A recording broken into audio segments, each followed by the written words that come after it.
Hello everyone, आज की इस वीडियो में हम बात करने वाले दोस्तों यूपी बीएड एडमिशन 2025 के बारे में। अगर आप इस बार बीएड करने वाले हैं, एडमिशन लेने वाले हैं, तो वीडियो को जरूर देखिएगा क्योंकि कुछ चीज़ें आपको जो है आगे एडमिशन के समय फ़ायदा करेगी। और देखिएगा, बहुत सारे कैंडिडेट ऐसे होते हैं जिनका सब्जेक्ट कम्बिनेशन नहीं है तब भी बीएड कर लेते हैं, तो उस बीएड करने का कोई भी फ़ायदा नहीं होता क्योंकि जब सब्जेक्ट कम्बिनेशन ही नहीं है तो जूनियर या टीजीटी का कौन सा एग्ज़ाम दे पाएंगे।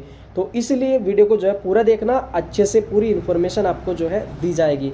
और इसके अलावा भी जैसे आपका फीस को लेके, गवर्नमेंट सीट को लेके, प्राइवेट सीट और स्टेट रैंक, कैटेगरी रैंक क्या होती है, कैसे आपका जो है गवर्नमेंट कॉलेज के अंदर जो है नाम मात्र फीस के अंदर आप बीएड कर सकते हैं उसके बारे में बात करेंगे। और आप प्राइवेट कॉलेज से भी फ्री में बीएड कैसे कर सकते हैं वो उन सभी पे हम बात करने वाले हैं। तो चलेगा, सबसे पहले बात कर लेते हैं यहाँ पे आपका रिजल्ट के बारे में। देखिएगा, रिजल्ट और आंसर की तो ये होता है, आंसर की ये रिजल्ट से पहले ही जारी करते, लेकिन उसका कोई भी फायदा नहीं होता, कोई भी करेक्शन ये नहीं करते उसमें। ज़्यादातर हर बार जो है यही देखा हमने। तो बात करें रिजल्ट की, तो रिजल्ट इसमें जो है 15 से 20 दिन जो है लगेगा, कम से कम 20 दिन लगेगा, उससे ज़्यादा भी जो है इसमें लग सकता है। अब बात कर लेते हैं यहाँ पे सरकारी कॉलेज जो है कितनी रैंक पर मिलता है। तो सरकारी कॉलेज भाई देखिएगा, अगर पूरे यूपी के अंदर इस बार 3 लाख बच्चों ने पेपर दिया है, यानी कि जो सबसे टॉप पे होगा उसकी एक रैंक होगी। ठीक है, समझ रहे हैं ना आप इसको। तो यहाँ पे आपकी जो स्टेट रैंक है उसके आधार पे काउंसलिंग होती है। अब काउंसलिंग कब होती है? काउंसलिंग जब सभी यूनिवर्सिटी का रिजल्ट आ जाता है तब जाके काउंसलिंग शुरू होती है। तो इसमें अभी समय लगेगा इसमें, लेकिन उससे पहले आप रेडी हो जाना अच्छे से अगर आप बीएड करने वाले हैं। ठीक है, तो यहाँ पे देखिएगा, अब जो है सरकारी कॉलेज मिलेगा अगर आपकी टॉप रैंक है। और टॉप रैंक की बात की जाए, क्योंकि अब देखिएगा इस बार क्रेज थोड़ा सा इसलिए बढ़ा है क्योंकि जो उत्तर प्रदेश के अंदर पहले क्या होता था, पीजी वाले जो है पीजीटी का एग्जाम दे सकते थे बिना बीएड के, लेकिन इस बार क्या किया, इस बार जो है पीजी के साथ बीएड लागू कर दिया। बहुत ज़्यादा कैंडिडेट है ऐसे जिनका बीएड जो है नहीं था, इस बार फॉर्म डाले, इसीलिए इस बार ज़्यादा फॉर्म पड़े हैं। तो इसीलिए थोड़ा सा कंपटीशन होगा, लेकिन इतना भी नहीं होगा। तो पिछली बार क्या था, एडमिशन बहुत ही ज़्यादा जो है कम हुए थे, इसीलिए जिनकी रैंक 50,000, 60,000, 65,000 स्टेट रैंक जिनका नंबर था उत्तर प्रदेश के अंदर, उनको भी गवर्नमेंट कॉलेज मिल गया था बॉयज़ और गर्ल्स के अंदर। ठीक है, तो चलेगा। और यहाँ पे बीएड की सच्चाई यहाँ पे जो है इसके बारे में हम बताने वाले सब्जेक्ट कम्बिनेशन को लेके। देखिए, कुछ कैंडिडेट ऐसे हैं जिनका बीकॉम, मान लो बीकॉम हुआ है, बीकॉम के बाद आप बीएड करने वाले हैं, तो बीएड के अंदर देखिएगा, आप अगर बात की जाए जूनियर में कोई वैकेंसी नहीं है कॉमर्स वालों के लिए। बात करें, अगर आप पीजी नहीं है तो आप पीजीटी नहीं दे सकते, उसका भी कोई फायदा नहीं है बीएड करने का। अगर आप देखिएगा टीजीटी का एग्जाम देने वाले, तो टीजीटी में आप पता कर लेना 10 सीट या 20 सीट या 30 सीट से ज़्यादा नहीं होता, यानी कि कॉमर्स वालों को सबसे ज़्यादा जो है नुकसान उठाना पड़ता है बीएड करके। ठीक है, आप पता कर लेना इसके बारे में, सच्चाई है बिल्कुल, कोई भी आपको नहीं बताएगा ये चीज़ें आपको यूट्यूब पे। जो बच्चे इस चीज़ को जल ले उनसे आप पता कर लेना अगर आपके आसपास बीएड जो कॉमर्स से है और बीएड की है उनसे। ठीक है, तो सब्जेक्ट कम्बिनेशन, जैसे आप एसएसटी से अगर आप टीजीटी का एग्जाम देने वाले हैं, जूनियर का एग्जाम देने वाले, तो इसके लिए एसएसटी के लिए कम्बिनेशन क्या है, ग्रेजुएशन के सब्जेक्ट देखे जाएंगे आपके, हिस्ट्री, ज्योग्राफी, पॉलिटी, इकोनॉमिक्स। भाई 4 में से ना कोई भी आपके 2 सब्जेक्ट अगर है बीए में तो आप बीएड कर सकते हैं बिल्कुल निश्चिंत होकर आप। ठीक है, और आपको आगे चल के ये जो है टीजीटी में 2 सब्जेक्ट सोल्व करने होंगे, आपकी इच्छा है, भले ही आपका कोई से भी 2 सोल्व कर सकते हैं आपके। बीएड केवल एक डिग्री है, बीएड आपको डिग्री दी जाएगी, उसके बाद आपका जो टीजीटी या जूनियर होता है वो आपके ग्रेजुएशन के सब्जेक्ट के आधार पे होता है। तो ध्यान रखना है इसको, अगर आपका सब्जेक्ट कम्बिनेशन बन रहा है तो आप जो है बीएड कर लीजिएगा, कोई दिक्कत नहीं उसमें। अब बात कर लेते हैं यहाँ पे जो है सरकारी कॉलेज की फीस कितनी होती है। तो उस समय जब हमने जो है गवर्नमेंट कॉलेज से बीएड किया था तो हमारी जो है 3,000 के आसपास लगी थी, और फाइनल ईयर की लगी थी लगभग 2,000 के आसपास। ये जो 4 से 5,000 रुपये लगे थे ये भी वापस हो गए थे स्कॉलरशिप के रूप में। और देखिएगा यहाँ पे जैसे अलीगढ़ के अंदर ना जो कुछ कॉलेज है आपके, जैसे टीकाराम है, तो उसमें लगभग 6 रुपये 7 रुपये कुल फीस आती है।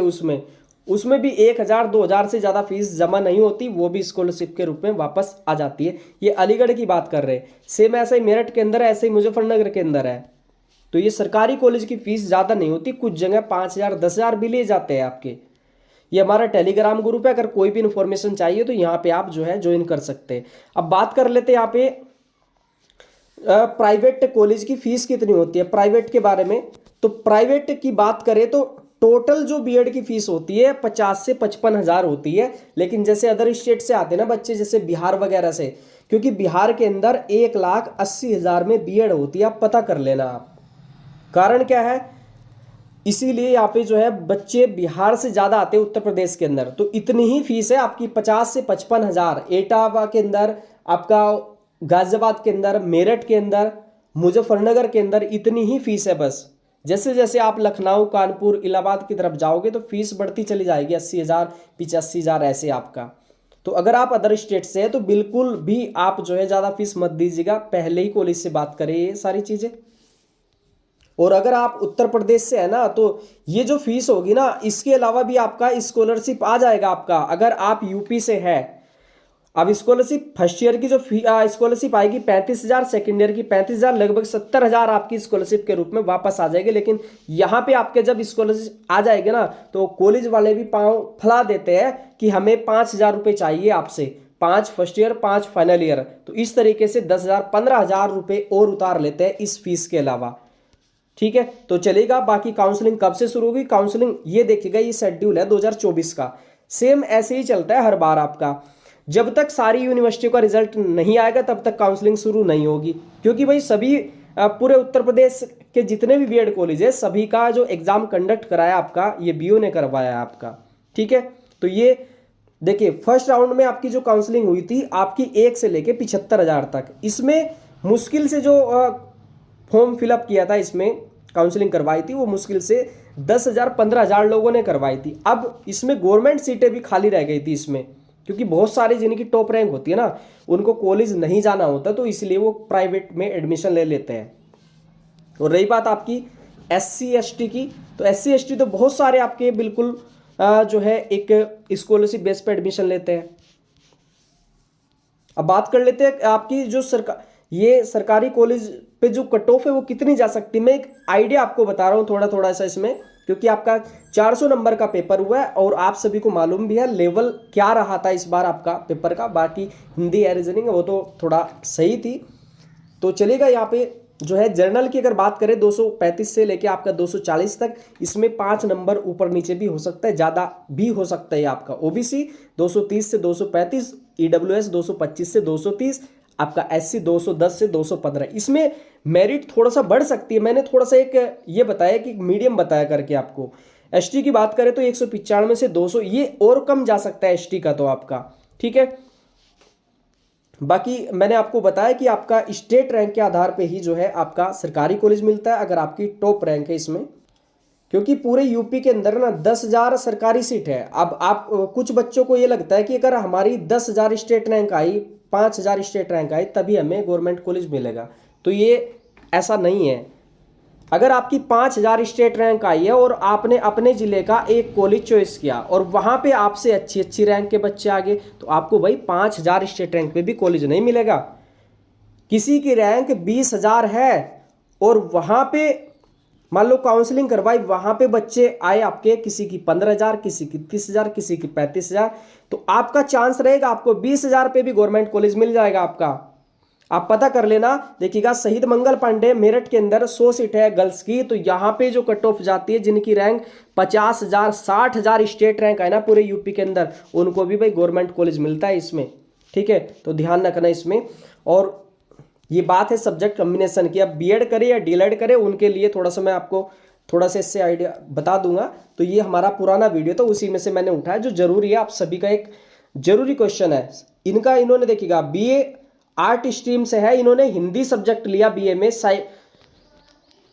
सोशियोलॉजी लिया, साइकोलॉजी इनके पास, हिंदी, सोशियोलॉजी और आपका जो है यहाँ पे पॉलिटिकल साइंस लिया।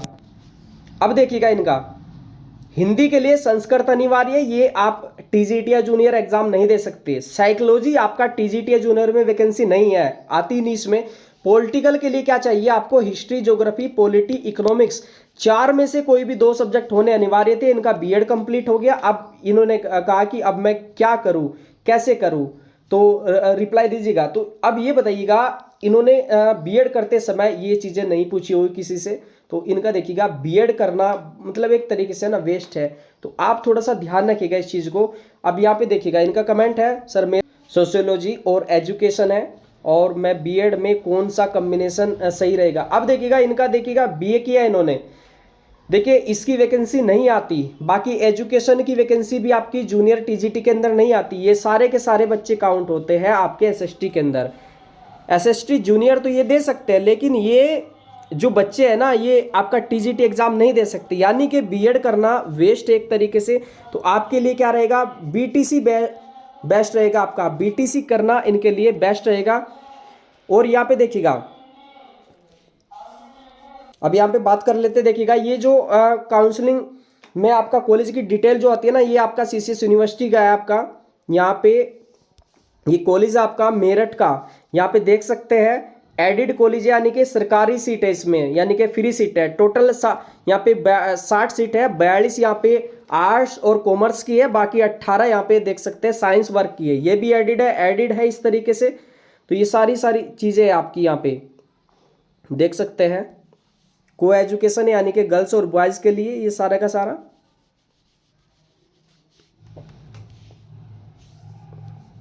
और यहाँ पे देखिएगा ये जो आपका एडिड है, ये है आपका डीएवी मुजफ्फरनगर का।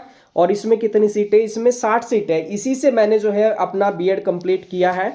और इसमें जो है आपका 42 सीटें आर्ट्स कॉमर्स की थी, 18 साइंस वर्क की थी। तो ये आपका गवर्नमेंट कॉलेज है। इस तरीके से एडिड जो लिखा होगा, ये गवर्नमेंट लिखा होगा, यहाँ पे देख सकते हैं गवर्नमेंट लिखा है। ये भी आपकी फ्री सीट है। यहाँ पे लिखा है सेल्फ फाइनेंस। ये जो आपके कॉलेज है, ये है आपके प्राइवेट। तो आप जो फीस ज़्यादा लगती है वो लगती है काउंसलिंग के समय, क्योंकि काउंसलिंग मत करवाना अगर आपको प्राइवेट से करनी होगी। डायरेक्ट जो एडमिशन होते हैं ना, उसमें कम फीस लगती है। चलिए तो दोस्तों, बाकी आप अच्छे से जो है, बाकी आपका कोई भी डाउट्स बचा है तो आप कमेंट कर देना, उसका आपको रिप्लाई कर दिया जाएगा।